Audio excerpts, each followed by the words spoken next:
빌립보 가이사라, 비로소 이제 예루살렘으로 향해 가는 길이죠.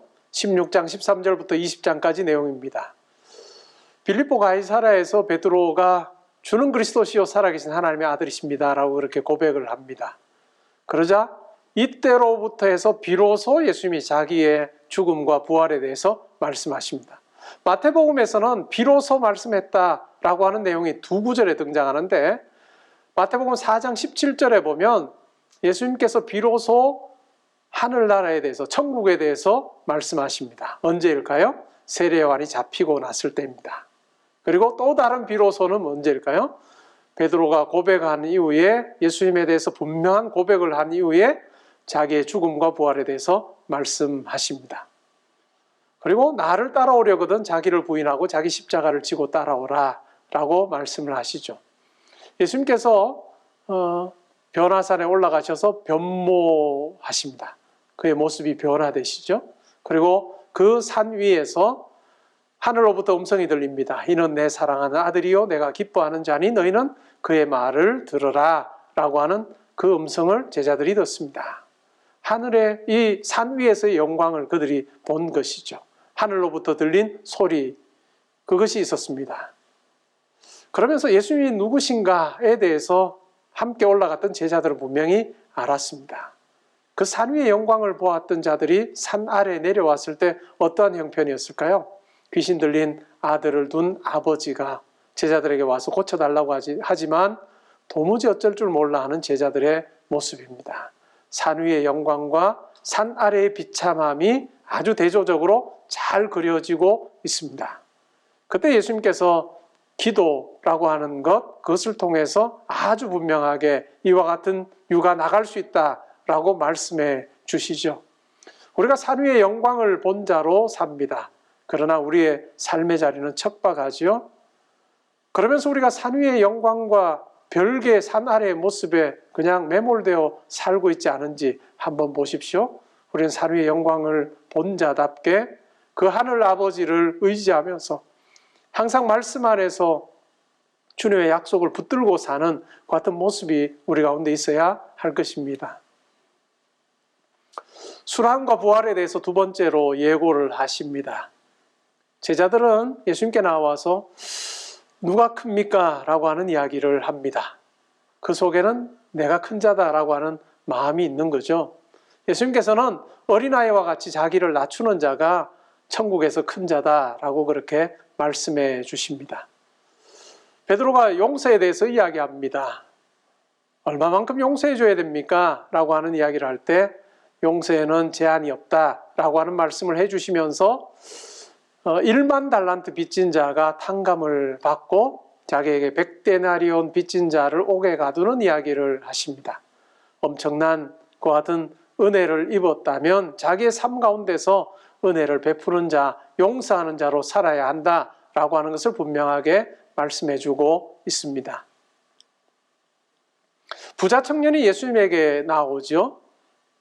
그래서 어떻게 하면 내가 영생을 얻을 수 있겠습니까? 라고 하는 이야기를 할 때 예수님께서 너의 소유를 다 팔아서 가난한 자들에게 나누어주고 나를 따르라 라고 하는 말씀을 하시면서 이 세상의 가치를 붙들고 하나님 나라를 조차 살 수 없음에 대해서 분명하게 말씀해 주십니다. 또한 포도원 품꾼의 비유를 말씀해 주십니다. 주인이 나가서 품꾼을 구합니다. 이른 아침에 또한 9시에, 12시에, 3시에, 심지어는 5시에 가서 품꾼을 구합니다. 그리고 나누어 줄 때 각 사람들에게 다 한 데나리온씩을 줍니다. 먼저 와서 일한 사람들이 불평하지요. 그러나 주인은 이렇게 말합니다. 내가 당신에게 한 데나리온을 약속했고 그것을 주지 않았느냐라고 하는 말씀을 하고 계십니다. 모두에게 동일한 삭슬 주셨다는 것, 그것은 영원한 생명 주시는 하나님의 넉넉함, 그 은혜를 우리로 하여금 기억하게 합니다. 우리의 삶을 돌아보면 때로는 내가 오후 5시에 부름받은 자이구나 라고 하는 생각이 들 때가 있어요. 하나님께 아무런 내세울 만한 것 아무것도 행하지 않았음에도 불구하고 그와 같은 영생의 은혜를 베풀어 주신 하나님을 우리가 기억하며 사는 것, 그것은 참 중요할 것 같습니다. 또한 세 번째 순환에 대해서 예고하시죠. 야고보와 요한의 어머니가 와서 예수님에게 간청합니다. 예수님께서 영광 받으시는 그날에 하나는 우편에 하나는 좌편에 있게 해주십시오라고 요청을 합니다. 높은 자리에 앉게 해달라는 거죠. 그 이야기를 들었던 10명의 제자들이 분이 여깁니다. 왜 분이 여겼을까요? 그들 마음속에도 똑같은 것이 있었기 때문이죠. 시기하고 질투하는 마음이 있었습니다. 크고자 하는 마음이 있었던 것이죠. 근데 예수님께서는 이렇게 말씀합니다. 크고자 하는 자는 섬기는 자가 되고 으뜸이 되고자 하는 자는 다른 사람의 종이 될 거다라고 하는 이야기를 하고 계십니다. 이것이 바로 천국 백성의 모습이다. 크고자 하는 모습으로 살 것이 아니라 섬기는 모습으로 살아야 된다.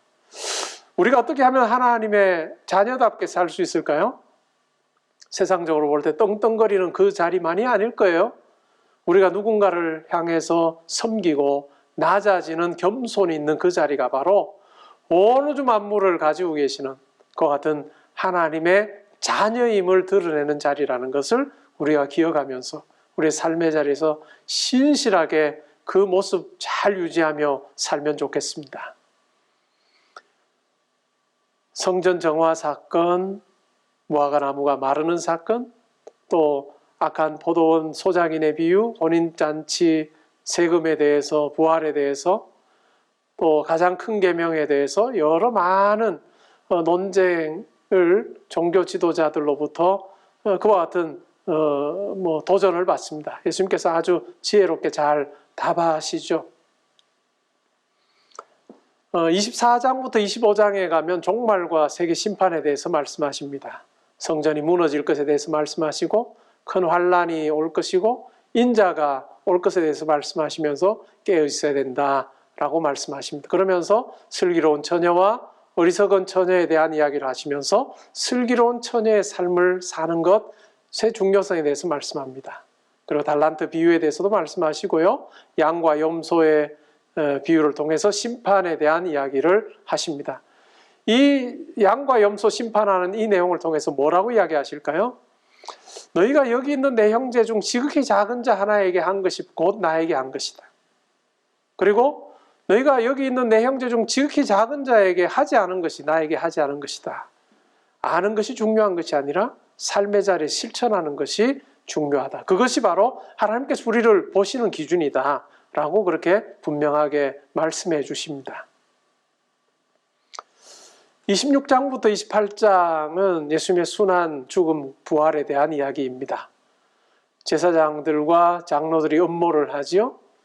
이러한 제사장들과 달리 예수님을 사모하여서 자기가 가진 전 재산과 같은 향유를 여인이 붓습니다. 제자들이 왜 이 여자가 그렇게 값비싼 것을 허비하느냐라고 이야기합니다. 가난한 자들에게 나누어 줬으면 좋았을 텐데 라고 그렇게 분개하죠. 근데 예수님께서는 이 여자가 자기의 장사를 준비했다라고 그렇게 이야기합니다. 우리는 이 향유 부은 여인의 이 사건을 통해서 우리가 예기치 않은 하나님의 일을 행함에 대한 부분을 생각해 볼 수 있습니다. 우리가 하나님을 위해서 어떻게 하면 하나님께서 기뻐하시는 삶을 살까, 행동을 할 수 있을까, 우리가 다 알지 못하고 하는 그 헌신이 하나님의 손에 붙들리게 될 때 참 놀라운 결과 또한 놀라운 의미를 가진다라고 하는 것을 우리가 기억할 필요가 있습니다. 정말 작은 것 하나에 하나님을 기억하면서 최선을 다하는 삶, 그것이 참 중요할 것 같아요. 유다가 배신합니다. 그리고 최후의 만찬이 있죠. 베드로가 부인할 것에 대해서 예수님께서 예언하십니다. 그리고 겟세마네 동산에서 기도하시죠. 나의 원대로 마시고 아버지의 원대로 하옵소서. 끝내 이와 같은 기도를 예수님께서 드리십니다. 우리의 기도도 마찬가지겠죠. 체포당하시고 공회 앞에 섭니다. 예수님께서 말씀하신 대로 베드로가 부인하지요. 그리고 빌라도 총독 앞에서도 예수님은 굉장히 당당하십니다. 유죄 선고를 받고 조롱을 당하십니다. 로마 군인들에게, 또한 종교 지도자들에게, 지나가던 자들에게, 또 함께 십자가에 달린 자들에게 만왕의 왕이신 예수님이 조롱당하고 있습니다. 십자가 처형을 당하고 죽습니다. 예수님께서는 엘리 라마 사박다니라고 그렇게 하나님을 향해 부르짖습니다. 나의 하나님, 나의 하나님, 어찌하여 나를 버리셨나이까? 말하고 영혼이 떠납니다. 그때 성소의 휘장이 위로부터 아래까지 찢어져 둘이 되었다라고 하는 이야기를 합니다. 이 예수님의 십자가에서의 죽으심이 어떠한 의미를 가지고 있는가? 아주 마태는 분명하게 이야기해요. 성소의 휘장이 하나님께 나아가는 것을 막았습니다. 근데 이 성소의 휘장이 찢어집니다. 위로부터 아래로 찢어져서 하나님께 나아갈 수 있는 새로운 길이 열리게 되었습니다. 죄 가운데 있던 우리가 예수 그리스도로 말미암아 새로워져서 하나님께 담대히 나아갈 수 있는 길이 열렸다라고 하는 것입니다. 히브리서 4장 16절에 이렇게 말합니다. 긍휼하심을 얻고 때를 따라 돕는 은혜를 얻기 위하여 은혜의 보좌 앞에 담대히 나아갈지어다 라고 그렇게 담대하게 선언하고 있습니다. 예수 그리스도로 말미암아 우리가 누리게 되는 이와 같은 은총이죠. 백부장이 고백합니다. 이는 진실로 하나님의 아들이었도다 라고 그렇게 고백하죠. 마태복음에서 예수님을 향해서 하나님의 아들이다 라고 하는 그 선언은 세례를 받으실 때 변화산에서, 그리고 마침내 마지막 부분에서 예수님의 죽음을 보았던 백부장의 입을 통해서 선포되고 있습니다. 예수님께서 무덤에 묻히시죠. 그러나 하나님의 뜻 안에서 부활하십니다. 부활하신 주님이 예수님의 제자들에게 말씀하십니다. 하늘과 땅의 모든 권세를 내게 주셨으니 그러므로 너희는 가서 모든 민족을 제자로 삼아 아버지와 아들과 성령의 이름으로 세례를 베풀고 내가 너희에게 분부한 모든 것을 가르쳐 지키게 하라. 볼지어다 내가 세상 끝날까지 너희와 항상 함께 있으리라 라고 그렇게 말씀하십니다. 임마누엘 되시는 예수님께서 제자들의 삶에 함께 하실 것이다 약속하셨고 그 예수님께서 우리의 삶에도 함께하고 계십니다.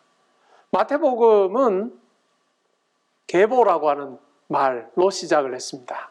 아브라함과 다윗의 자손 예수 그리스도의 계보라, 게네시스라고 하는 계보라고 하는 말로 시작을 했습니다. 그래서 예수님께서 예언했던 그 모든 약속을 성취하러 오신 분이심에 대한 이야기를 했죠. 그리고 예수님께서 그 약속을 다 이루시고 나서 마침내 우리 가운데 허락하신 것이 무엇인가 라고 하는 것을 마태복음의 저자인 마태는 마지막 단어로 설명합니다. 그 마지막 단어가 뭔지 아십니까? 세상이라고 하는 단어입니다. 헬라어 원문에는 세상이라고 하는 단어가 마지막인데 아이온이라고 하는 말입니다. 우리말로는 세상으로 번역했는데 시대라고 하는 말이죠. 이 시대의 끝날까지 너희와 항상 함께 할 거다. 예수 그리스도를 통해서 우리에게 주어진 새로운 시대에 대한 이야기를 하고 있습니다. 그리고 그 시대에 예수님께서는 자기 제자들에게 새로운 사명을 맡기셨음에 대해서 이야기를 하고 계십니다.